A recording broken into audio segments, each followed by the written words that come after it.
Illustration: Mrs. Weldon, assisted by Nan and the ever-active Dick Sands, was doing everything in her power to restore consciousness to the poor sufferers. All free American citizens, belonging to the state of Pennsylvania. "Then, let me assure you, my friend," said the captain, "you have by no means compromised your liberty in having been brought on board the American schooner Pilgrim. Not merely, as it seemed, on account of his age and experience, but rather because of a certain superiority and greater energy of character, this old man was tacitly recognized as the spokesman of his party. He freely communicated all the information that Captain Hull required to hear, and by degrees he related all the details of his adventures. He said that his name was Tom, and that when he was only 6 years of age he had been sold as a slave and brought from his home in Africa to the United States. But by the act of emancipation he had long since recovered his freedom. His companions, who were all much younger than himself, their ages ranging from 25 to 30, were all free-born, their parents having been emancipated before their birth, so that no white man had ever exercised upon them the rights of ownership. One of them was his own son.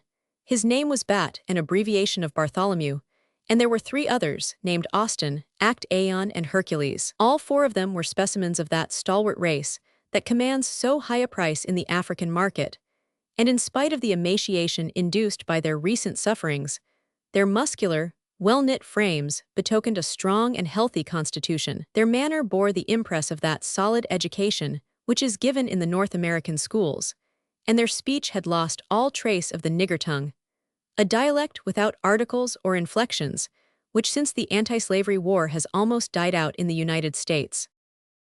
3 years ago, Old Tom stated, the 5 men had been engaged by an Englishman who had large property in South Australia to work upon his estates near Melbourne.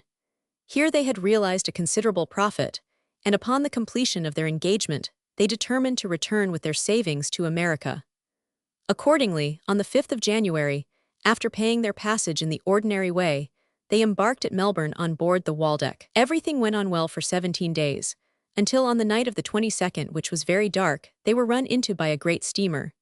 They were all asleep in their berths, but roused by the shock of the collision, which was extremely severe, they hurriedly made their way on to the deck. The scene was terrible. Both masts were gone, and the brig, although the water had not absolutely flooded her hold so as to make her sink, had completely heeled over on her side. Captain and crew had entirely disappeared, some probably having been dashed into the sea, others perhaps having saved themselves by clinging to the rigging of the ship which had fouled them, and which could be distinguished through the darkness rapidly receding in the distance. For a while they were paralyzed, but they soon awoke to the conviction that they were left alone upon a half-capsized and disabled hull 1,200 miles from the nearest land. Mrs. Weldon was loud in her expression of indignation that any captain should have the barbarity to abandon an unfortunate vessel, with which his own carelessness had brought him into collision. It would be bad enough, she said, for a driver on a public road, when it might be presumed that help would be forthcoming, to pass on unconcerned after causing an accident to another vehicle. But how much more shameful to desert the injured on the open sea, where the victims of his incompetence could have no chance of obtaining succor. Captain Hull could only repeat what he had said before, that incredibly atrocious as it might seem, such inhumanity was far from rare. On resuming his story, Tom said that he and his companions soon found that they had no means left for getting away from the capsized brig. Both the boats had been crushed in the collision, so that they had no alternative except to await the appearance of a passing vessel, whilst the wreck was drifting hopelessly along under the action of the currents.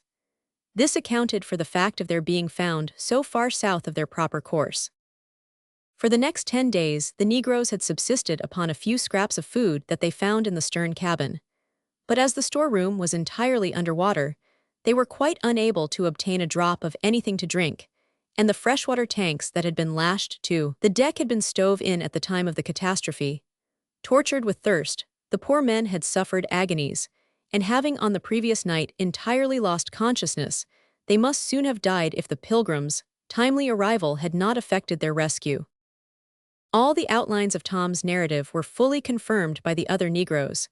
Captain Hull could see no reason to doubt it. Indeed, the facts seemed to speak for themselves. One other survivor of the wreck, if he had been gifted with the power of speech, would doubtless have corroborated the testimony. This was the dog who seemed to have such an unaccountable dislike to Negoro. Dingo, as the dog was named, belonged to the fine breed of mastiffs peculiar to New Holland. It was not, however, from Australia, but from the coast of West Africa, near the mouth of the Congo, that the animal had come. He had been picked up there 2 years previously by the captain of the Waldeck, who had found him wandering about and more than half starved. The initials SV engraved upon his collar were the only tokens that the dog had a past history of his own. After he had been taken on board the Waldeck, he remained quite unsociable, apparently ever pining for some lost master, whom he had failed to find in the desert land where he had been met with. Larger than the dogs of the Pyrenees, Dingo was a magnificent example of his kind. Standing on his hind legs, with his head thrown back, he was as tall as a man. His agility and strength would have made him a sure match for a panther, and he would not have flinched at facing a bear. His fine shaggy coat was a dark tawny color, shading off somewhat lighter round the muzzle, and his long bushy tail was as strong as a lion's. If he were made angry, no doubt he might become a most formidable foe, so that it was no wonder that Negoro did not feel altogether gratified at his reception. But Dingo, though unsociable, was not savage. Old Tom said that, on board the Waldeck, he had noticed that the animal seemed to have a particular dislike to Negroes. Not that he actually attempted to do them any harm, only he uniformly avoided them, giving an impression that he must have been systematically ill-treated by the natives of that part of Africa in which he had been found. During the 10 days that had elapsed since the collision, Dingo had kept resolutely aloof from Tom and his companions. They could not tell what he had been feeding on. They only knew that, like themselves, he had suffered an excruciating thirst. Such had been the experience of the survivors of the Waldeck. Their situation had been most critical. Even if they survived the pangs of want of food, the slightest gale or the most inconsiderable swell might at any moment have sunk the waterlogged ship, and had it not been that calms and contrary winds had contributed to the opportune arrival of the Pilgrim, an inevitable fate was before them. Their corpses must lie at the bottom of the sea. Captain Hull's act of humanity, however, would not be complete unless he succeeded in restoring the shipwrecked men to their homes. This he promised to do. After completing the unlading at Valparaiso, the Pilgrim would make direct for California, where, as Mrs. Weldon assured them, they would be most hospitably received by her husband and provided with the necessary means for returning to Pennsylvania. The 5 men, who, as the consequence of the shipwreck, had lost all the savings of their last 3 years of toil, were profoundly grateful to their kind-hearted benefactors. Nor, poor Negroes as they were, did they utterly resign the hope that at some future time they might have it in their power to repay the debt which they owed their deliverers. Illustration: the good-natured Negroes were ever ready to lend a helping hand. Chapter 5. Dingo's sagacity. Meantime the Pilgrim pursued her course, keeping as much as possible to the east, and before evening closed in the hull of the Waldeck was out of sight. Captain Hull still continued to feel uneasy about the constant prevalence of calms. Not that for himself, he cared much about the delay of a week or 2 in a voyage from New Zealand to Valparaiso, but he was disappointed at the prolonged inconvenience it caused to his lady passenger. Mrs. Weldon, however, submitted to the detention very philosophically, and did not utter a word of complaint. The captain's next care was to improvise sleeping accommodation for Tom and his 4 associates. No room for them could possibly be found in the crew's quarters, so that their berths had to be arranged under the forecastle, and as long as the weather continued fine, there was no reason why the Negroes, accustomed as they were to a somewhat rough life, should not find themselves sufficiently comfortable. After this incident of the discovery of the wreck, life on board the Pilgrim relapsed into its ordinary routine. With the wind invariably in the same direction, the sails required very little shifting, but whenever it happened, as occasionally it would, that there was any tacking to be done, the good-natured Negroes were ever ready to lend a helping hand, and the rigging would creak again under the weight of Hercules, a great strapping fellow, 6 feet high, who seemed almost to require ropes of extra strength made for his special use. Hercules became at once a great favorite with little Jack, and when the giant lifted him like a doll in his stalwart arms, the child fairly shrieked with delight. "Higher, higher, very high," Jack would say sometimes. "There you are then, Master Jack," Hercules would reply as he raised him aloft. Am I heavy? Asked the child. As heavy as a feather. Then lift me higher still, cried Jack, as high as ever you can reach. And Hercules, with the child's 2 feet supported on his huge palm, would walk about the deck with him like an acrobat, Jack all the time endeavoring, with vain efforts, to make him feel his weight. Besides Dick Sands and Hercules, Jack admitted a third friend to his companionship. This was Dingo. The dog, unsociable as he had been on board the Waldeck, seemed to have found society more congenial to his tastes, and being one of those animals that are fond of children, he allowed Jack to do with him almost anything he pleased. The child, however, never thought of hurting the dog in any way, and it was doubtful which of the two had the greater enjoyment of their mutual sport. Jack found a live dog infinitely more entertaining than his old toy upon its 4 wheels, and his great delight was to mount upon Dingo's back, when the animal would gallop off with him like a racehorse with his jockey. It must be owned that one result of this intimacy was a serious diminution of the supply of sugar in the storeroom. Dingo was the delight of all the crew excepting Negoro, who cautiously avoided coming in contact with an animal who showed such unmistakable symptoms of hostility. The new companions that Jack had thus found did not in the least make him forget his old friend Dick Sands, who devoted all his leisure time to him as assiduously as ever. Mrs. Weldon regarded their intimacy with the illustration, "There you are then, Master Jack."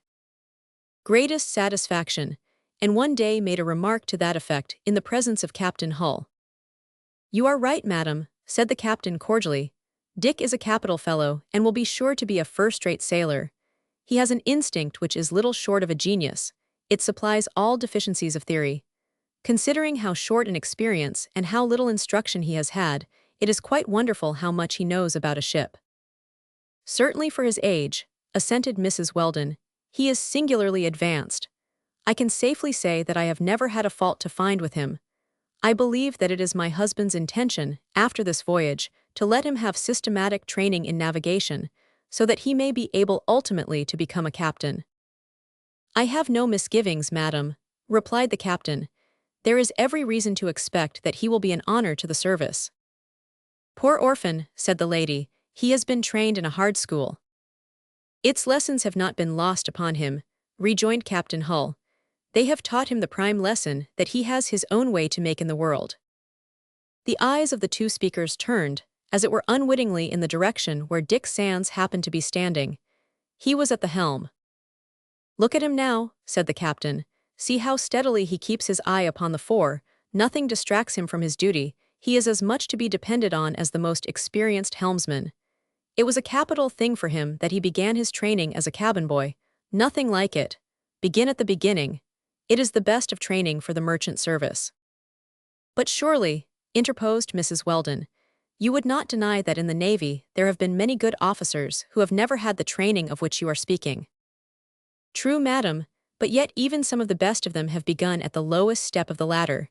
For instance, Lord Nelson." Just at this instant Cousin Benedict emerged from the stern cabin, and completely absorbed, according to his wont, in his own pursuit, began to wander up and down the deck, peering into the interstices of the network, rummaging under the seats, and drawing his long fingers along the cracks in the floor where the tar had crumbled away. "Well, Benedict, how are you getting on?" asked Mrs. Weldon. "Oh, well enough, thank you," he replied dreamily, "but I wish we were on shore." "What were you looking for under that bench?" said Captain Hull. "Insects, of course," answered Benedict. "I am always looking for insects." "But don't you know, Benedict," said Mrs. Weldon, "that Captain Hull is far too particular to allow any vermin on the deck of his vessel?" Captain Hull smiled and said, "Mrs. Weldon is very complimentary, but I am really inclined to hope that your investigations in the cabins of the Pilgrim will not be attended with much success."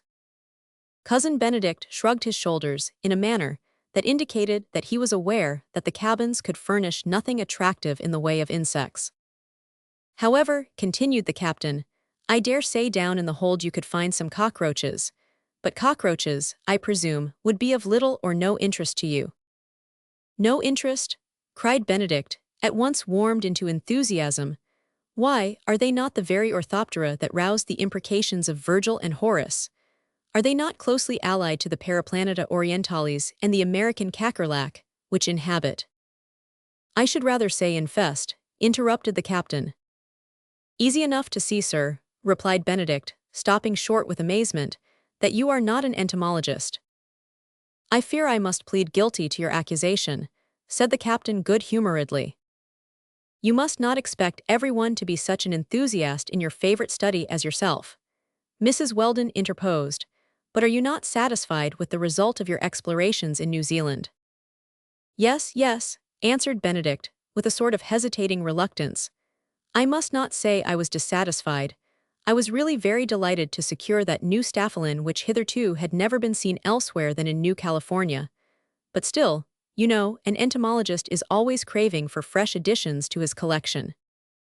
While he was speaking, Dingo, leaving little Jack, who was romping with him, came and jumped on Benedict and began to fawn on him. Get away, you brute, he exclaimed, thrusting the dog aside. Poor Dingo, good dog, cried Jack, running up and taking the animal's huge head between his tiny hands.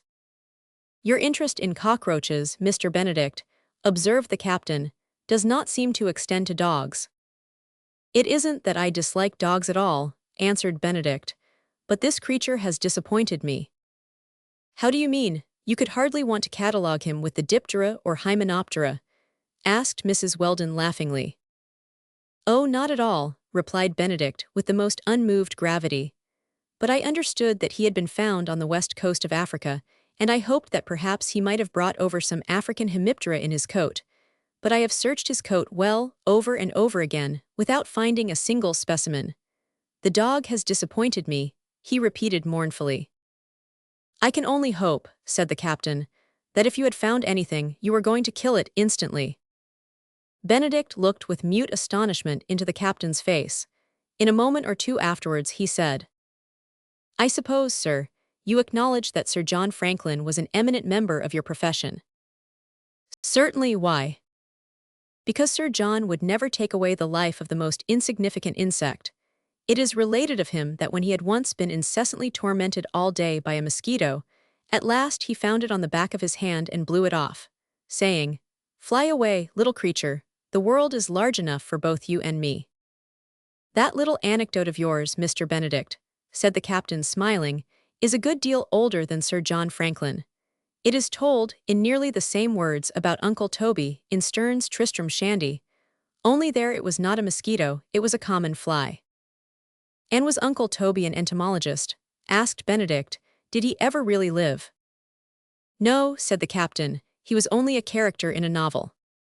Cousin Benedict gave a look of utter contempt, and Captain Hull and Mrs. Weldon could not resist laughing. Such is only one instance of the way in which Cousin Benedict invariably brought it about that all conversation with him ultimately turned upon his favorite pursuit, and all along, throughout the monotonous hours of smooth sailing, while the Pilgrim was making her little headway to the east, he showed his own devotion to his pet science by seeking to enlist new disciples. First of all, he tried his powers of persuasion upon Dick Sands, but soon finding that the young apprentice had no taste for entomological mysteries, he gave him up and turned his attention to the Negroes. Nor was he much more successful with them. One after another, Tom, Bat, Act Aeon, and Austin had all withdrawn themselves from his instructions, and the class at last was reduced to the single person of Hercules. But in him, the enthusiastic naturalist thought he had discovered a latent talent, which could distinguish between a parasite and a Thysanura. Hercules accordingly submitted to pass a considerable portion of his leisure in the observation of every variety of coleoptera. He was encouraged to study the extensive collection of stag beetles, tiger beetles, and ladybirds. And although at times, the enthusiast trembled to see some of his most delicate and fragile specimens in the huge grasp of his pupil, he soon learned that the man's gentle docility was a sufficient guarantee against his clumsiness. While the science of entomology was thus occupying its two votaries, Mrs. Weldon was giving her own best attention to the education of Master Jack. Reading and writing, she undertook to teach herself, while she entrusted the instruction in arithmetic to the care of Dick Sands, under the conviction that a child of 5 years will make a much more rapid progress if something like amusement be combined with his lessons. Mrs. Weldon would not teach her boy to spell by the use of an ordinary school primer, but used a set of cubes, on the sides of which the various letters were painted in red. After first making a word and showing it to Jack, she set him to put it together without her help, and it was astonishing how quickly the child advanced, and how many hours he would spend in this way, both in the cabin and on deck. There were more than 50 cubes, which, besides the alphabet, included all the digits, so that they were of service for Dick Sand's lessons as well as for her own. She was more than satisfied with her device. On the morning of the 9th, an incident occurred which could not fail to be observed as somewhat remarkable. Jack was half lying, half sitting on the deck, amusing himself with his letters, and had just finished putting together a word with which he intended to puzzle old Tom, who, with his hand sheltering his eyes, was pretending not to see the difficulty which was being laboriously prepared to bewilder him. All at once, Dingo, who had been gambolling round the child, made a sudden pause, lifted his right paw and wagged his tail convulsively. Then darting down upon a capital S, he seized it in his mouth and carried it some paces away. "Oh, Dingo, Dingo, you mustn't eat my letters," shouted the child. But the dog had already dropped the block of wood, and coming back again, picked up another, which he laid quietly by the side of the first.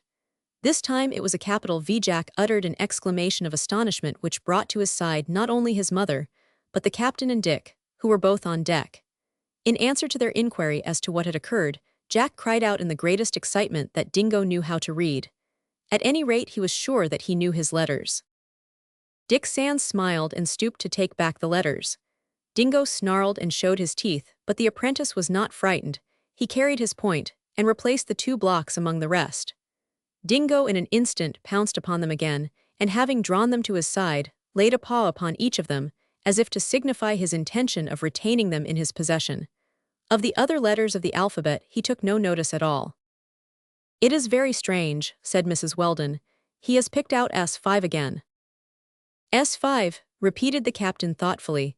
"Are not those the letters that form the initials on his collar?" And turning to the old Negro, he continued, "Tom, didn't you say that this dog did not always belong to the captain of the Waldeck?" "To the best of my belief," replied Tom, "the captain had only had him about 2 years. I often heard him tell how he found him at the mouth of the Congo." "Do you suppose that he never knew where the animal came from, or to whom he had previously belonged?" asked Captain Hull. "Never," answered Tom, shaking his head. "A lost dog is worse to identify than a lost child. You see, he can't make himself understood anyway." The captain made no answer, but stood musing. Mrs. Weldon interrupted him. "These letters, Captain, seem to be recalling something to your recollection." "I can hardly go so far as to say that, Mrs. Weldon," he replied, "but I cannot help associating them with the fate of a brave explorer." "Whom do you mean?" said the lady. "In 1871, just 2 years ago," the captain continued, "a French traveler, under the auspices of the Geographical Illustration," Jack cried out in the greatest excitement that Dingo knew how to. "Society of Paris, set out for the purpose of crossing Africa from west to east. His starting point was the mouth of the Congo, and his exit was designed to be as near as possible to Cape del Dago, at the mouth of the river Ravoma, of which he was to ascertain the true course. The name of this man was Samuel Vernon, and I confess it strikes me as somewhat a strange coincidence that the letters engraved on Dingo's collar should be Vernon's initials." "Is nothing known about this traveler?" asked Mrs. Weldon. "Nothing was ever heard of him after his first departure. It appears quite certain that he failed to reach the east coast, and it can only be conjectured either that he died upon his way, or that he was made prisoner by the natives. And if so, and this dog ever belonged to him, the animal might have made his way back to the sea-coast, where just about the time that would be likely, the captain of the Waldeck picked him up. But you have no reason to suppose, Captain Hull, that Vernon ever owned a dog of this description." "I own I never heard of it," said the captain, "but still the impression fixes itself on my mind that the dog must have been his. How he came to know one letter from another, it is not for me to pretend to say. Look at him now, madam. He seems not only to be reading the letters for himself, but to be inviting us to come and read them with him." Whilst Mrs. Weldon was watching the dog with much amusement, Dick Sands, who had listened to the previous conversation, took the opportunity of asking the captain whether the traveler Vernon had started on his expedition quite alone. "That is really more than I can tell you, my boy," answered Captain Hull, but I should almost take it for granted that he would have a considerable retinue of natives. The captain spoke without being aware that Negoro had meanwhile quietly stolen on deck. At first his presence was quite unnoticed, and no one observed the peculiar glance with which he looked at the two letters over which Dingo still persisted in keeping guard. The dog, however, no sooner caught sight of the cook than he began to bristle with rage, whereupon Negoro, with a threatening gesture which seemed half involuntary, withdrew immediately to his accustomed quarters. The incident did not escape the captain's observation. "No doubt," he said, "there is some mystery here," and he was pondering the matter over in his mind when Dick Sands spoke. "Don't you think it very singular, sir, that this dog should have such a knowledge of the alphabet?" Jack here put in his word. "My mamma has told me about a dog whose name was Munito, who could read as well as a schoolmaster, and could play dominoes." Mrs. Weldon smiled. "I am afraid, my child, that dog was not quite so learned as you imagine. I don't suppose he knew one letter from another, but his master, who was a clever American, having found out that the animal had a very keen sense of hearing, taught him some curious tricks." "What sort of tricks?" asked Dick, who was almost as much interested as little Jack. "When he had to perform in public," continued Mrs. Weldon, "a lot of letters like yours, Jack, were spread out upon a table, and Munito would put together any word that the company should propose, either aloud or in a whisper to his master. The creature would walk about until he stopped at the very letter which was wanted. The secret of it all was that the dog's owner gave him a signal when he was to stop by rattling a little toothpick in his pocket, making a slight noise that only the dog's ears were acute enough to perceive." Dick was highly amused and said, "But that was a dog who could do nothing wonderful without his master." "Just so," answered Mrs. Weldon, "and it surprises me." Illustration: Negoro, with a threatening gesture that seemed half involuntary, withdrew immediately to his accustomed quarters. Very much to see Dingo picking out these letters, without a master to direct him. "The more one thinks of it, the more strange it is," said Captain Hull. "But after all, Dingo's sagacity is not greater than that of the dog which rang the convent bell in order to get at the dish that was reserved for passing beggars, nor than that of the dog who had to turn a spit every other day, and never could be induced to work when it was not his proper day. Dingo evidently has no acquaintance with any other letters except the two S5, and some circumstance which we can never guess has made him familiar with them." "What a pity he cannot talk," exclaimed the apprentice. "We should know why it is that he always shows his teeth at Negoro." "And tremendous teeth they are," observed the captain, as Dingo at that moment opened his mouth and made a display of his formidable fangs. Chapter 6. A whale in sight. It was only what might be expected that the dog's singular exhibition of sagacity should repeatedly form a subject of conversation between Mrs. Weldon, the captain, and Dick. The young apprentice in particular began to entertain a lurking feeling of distrust towards Negoro, although it must be owned that the man's conduct in general afforded no tangible grounds for suspicion. Nor is it only among the stern passengers that Dingo's remarkable feat was discussed. Amongst the crew in the bow, the dog not only soon gained the reputation of being able to read, but was almost credited with being able to write too, as well as any sailor among them. Indeed, the chief wonder was that he did not speak. "Perhaps he can," suggested Bolton, the helmsman, "and likely enough some fine day we shall have him coming to ask about our bearings, and to inquire which way the wind lies." "Ah, why not?" assented another sailor. "Parrots talk and magpies talk, why shouldn't a dog? For my part, I should guess it must be easier to speak with a mouth than with a beak." "Of course it is," said Howick, the boatswain, "only a quadruped has never yet been known to do it." Perhaps, however, the worthy fellow would have been amazed to hear that a certain Danish savant once possessed a dog that could actually pronounce quite distinctly nearly 20 different words, demonstrating that the construction. Illustration: this Dingo is nothing out of the way. Of the glottis, the aperture at the top of the windpipe was adapted for the emission of regular sounds. Of course the animal attached no meaning to the words it uttered any more than a parrot or a jay can comprehend their own chatterings. Thus, unconsciously, Dingo had become the hero of the hour. On several separate occasions, Captain Hull repeated the experiment of spreading out the blocks before him, but invariably with the same result. The dog never failed, without the slightest hesitation, to pick out the two letters, leaving all the rest of the alphabet quite unnoticed. Cousin Benedict alone, somewhat ostentatiously, professed to take no interest in the circumstance.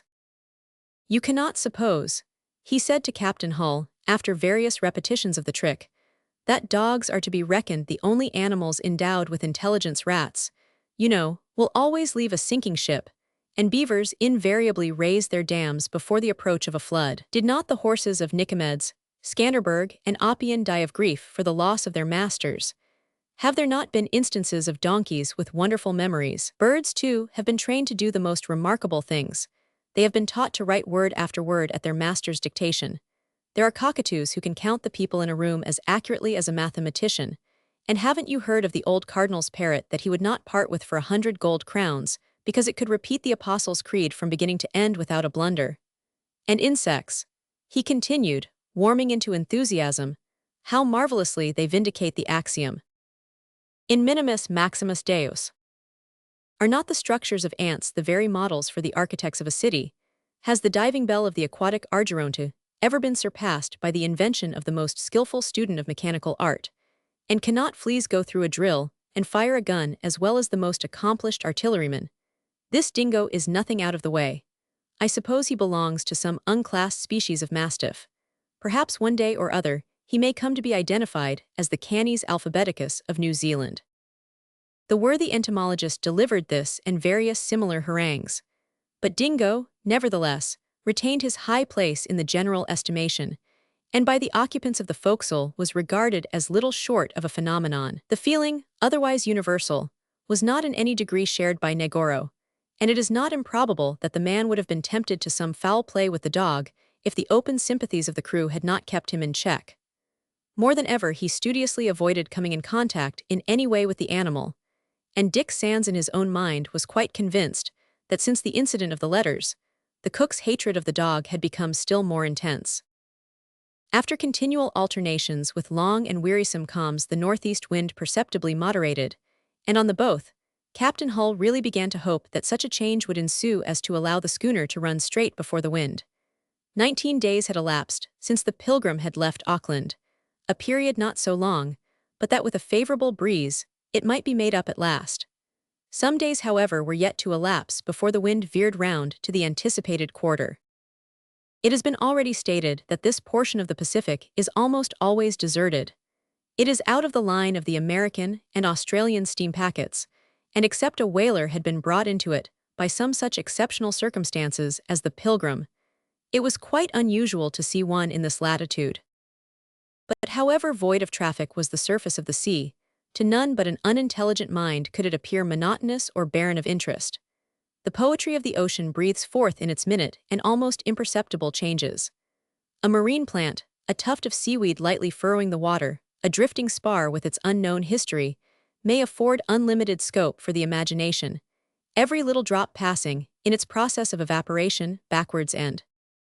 Illustration: occasionally Dick Sands would take a pistol, and now and then a rifle.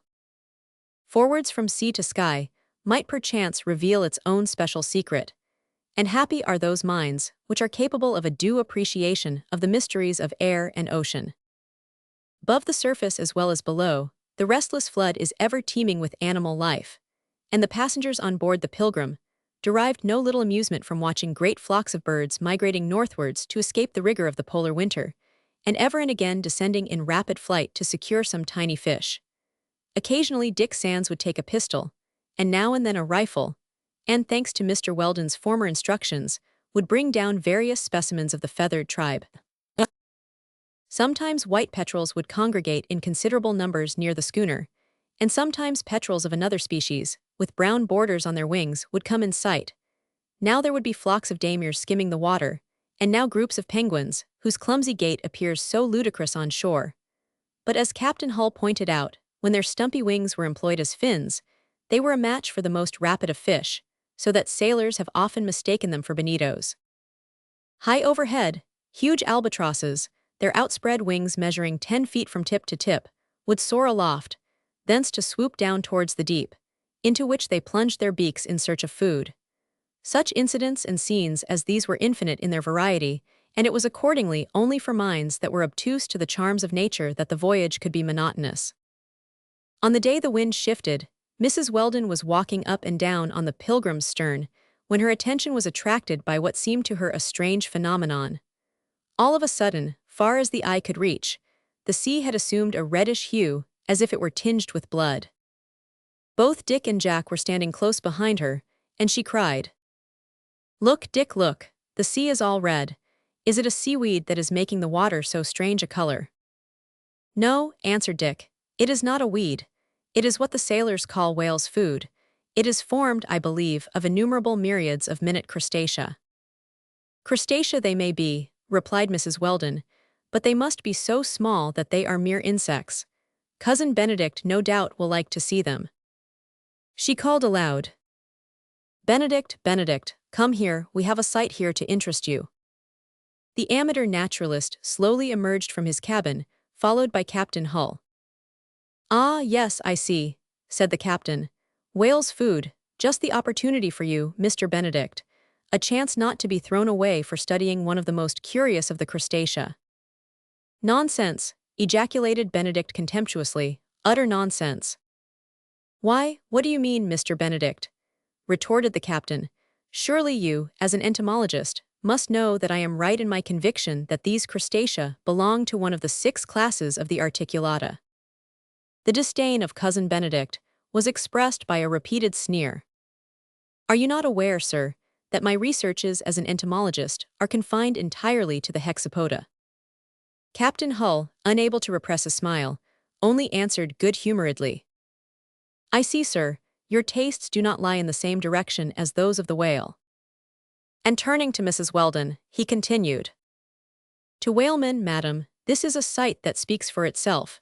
It is a token that we ought to lose no time in getting out our lines and looking to the state of our harpoons. There is game not far away." Jack gave vent to his astonishment. "Do you mean that great creatures like whales feed on such tiny things as these?" "Yes, my boy," said the captain, "and I dare say they are as nice to them as semolina and ground rice are to you. When a whale gets into the middle of them, he has nothing to do but to open his jaws, and in a minute, hundreds of thousands of these minute creatures are inside the fringe or whalebone around his palate, and he is sure of a good mouthful." "So you see, Jack," said Dick, "the whale gets his shrimps without the trouble of shelling them. And when he has just closed his snappers is the very time to give him a good taste of the harpoon," added Captain Hull. The words had hardly escaped the captain's lips when a shout from one of the sailors announced, "A whale to larboard." "There's the whale," repeated the captain. All his professional instincts were aroused in an instant, and he hurried to the bow, followed in eager curiosity by all the stern passengers. Even Cousin Benedict loitered up in the rear, constrained, in spite of himself, to take a share in the general interest. There was no doubt about the matter. 4 miles or so to windward an unusual commotion in the water betokened to experienced eyes the presence of a whale, but the distance was too great to permit a reasonable conjecture to be formed as to which species of those mammifers the creature belonged. 3 distinct species are familiarly known. First, there is the right whale, which is ordinarily sought for in the northern fisheries. The average length of this cetacean is 60 feet, though it has been known to attain the length of 80 feet. It has no dorsal fin, and beneath its skin is a thick layer of blubber. One of these monsters alone will yield as much as 100 barrels of oil. Then there is the humpback, a typical representative of the species Balanoptera, a definition which may at first sight appear to possess an interest for an entomologist, but which really refers to 2 white dorsal fins, each half as wide as the body, resembling a pair of wings, and in their formation similar to those of the flying fish. It must be owned, however, that a flying whale would decidedly be a rara avis. Lastly, there is the jubarte, commonly known as the finback. It is provided with a dorsal fin, and in length not unfrequently is a match for the gigantic right whale. While it was impossible to decide to which of the 3 species the whale in the distance really belonged, the general impression inclined to the belief that it was a jubarte. With longing eyes, Captain Hull and his crew gazed at the object of general attraction. Just as irresistibly as it is said a clockmaker is drawn on to examine the mechanism of every clock which chance may throw in his way, so is a whaleman ever anxious to plunge his harpoon into any whale that he can get within his reach. The larger the game, the more keen the excitement, and no elephant hunter's eagerness ever surpasses the zest of the whale fisher when once started in pursuit of the prey. To the crew, the sight of the whale was the opening of an unexpected opportunity, and no wonder they were fired with the burning hope that even now they might do something to supply the deficiency of their meager haul throughout the season. Far away as the creature still was, the captain's practiced eye soon enabled him to detect various indications that satisfied him as to its true species. Amongst other things that arrested his attention, he observed a column of water and vapor ejected from the nostrils. "It isn't a right whale," he said. "If so, its spout would be smaller and it would rise higher in the air. And I do not think it is a humpback. I cannot hear the humpback's roar. Dick, tell me, what do you think about it?" With a critical eye, Dick Sands looked long and steadily at the spout. "It blows out water, sir," said the apprentice, "water as well as vapor. I should think it is a finback, but it must be a rare large one." 70 feet at least," rejoined the captain, flushing with his enthusiasm. "What a big fellow," said Jack, catching the excitement of his elders. Illustration, what a big fellow. "Ah, Jack, my boy," chuckled the captain, "the whale little thinks who are watching him enjoy his breakfast." "Yes," said the boatswain, "a dozen such gentlemen as that would freight a craft twice the size of ours. But this one, if only we can get him, will go a good way towards filling our empty barrels." "Rather rough work, you know," said Dick, "to attack a finback." "You are right, Dick," answered the captain. "The boat has yet to be built which is strong enough to resist the flap of a Jubart's tail. But the profit is worth the risk, Captain, isn't it?" "You are right again, Dick," replied Captain Hull, and as he spoke, he clambered on to the bowsprit in order that he might get a better view of the whale. The crew were as eager as their captain. Mounted on the foreshrouds, they scanned the movements of their coveted prey in the distance, freely descanting upon the profit to be made out of a good finback, and declaring that it would be 1,000 pities if this chance of filling the casks below should be permitted to be lost. Captain Hull was perplexed. He bit his nails and knitted his brow. "Mamma," cried little Jack, "I should so much like to see a whale close, quite close, you know." "And so you shall, my boy," replied the captain, who was standing by, and had come to the resolve that if his men would back him, he would make an attempt to capture the prize. He turned to his crew. "My men, what do you think? Shall we make the venture? Remember, we are all alone, we have no whaleman to help us. We must rely upon ourselves. I have thrown a harpoon before now. I can throw a harpoon again, what do you say?" The crew responded with a ringing cheer. "Aye, aye, sir, aye, aye." Chapter 7. Preparations for an attack.